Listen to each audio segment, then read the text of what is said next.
Adams Boxing Show. All right, Gervonta Tank Davis versus Romero. Keys to victory. All right, first, I'm going to give you Gervonta Davis. Keys to victory. All right, the first one is he just needs to be himself. He doesn't need to try to be something that he's not, and go in there and do some things that he usually doesn't do based off the trash talk that Rolly Romero brings. You know what I'm saying? Fight your game.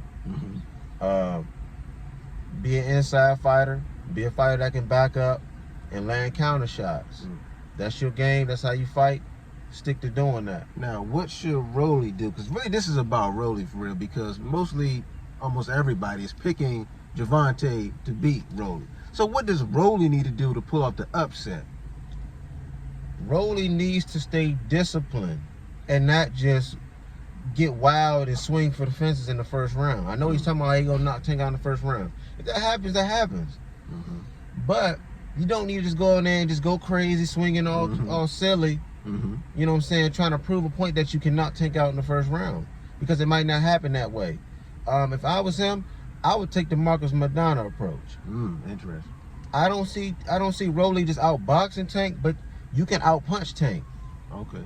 So I would take the Madonna approach, like Marcus Madonna did versus Adrian Broner, and what Marcus Madonna did versus Floyd Mayweather in their first fight. Okay. I'm going in there. I'm trying to close the distance.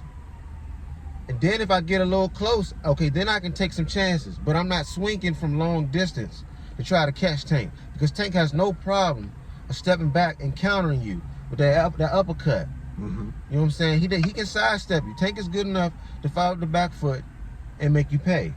Okay. So that's what I would do if I was Rolly Romero. And let me ask you this: with the Tank win, where does that lead after?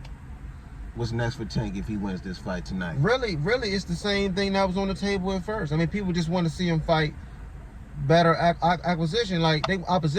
They want to see him fight the top guys in the lightweight division. So I think the win just further makes you want to see him fight other guys. I don't think this really catapults him into anything else other than what it already is. He's basically doing what he's supposed to do, beating a lesser fighter, basically. And most people, that's what they feel. I don't feel like Rolly Romero is a stepping stone to something else. This is a fight against somebody that you have an issue with, and y'all getting it on. That's all it is. It's not a stepping stone fight. Now, let me ask you about Rolly. If Rolly pulls off the upset, how big of an upset is this?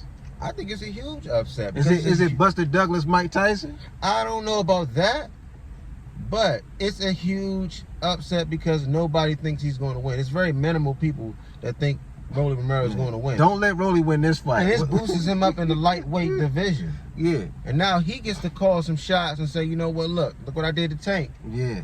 Oh, you think the trash talking he did before the fight?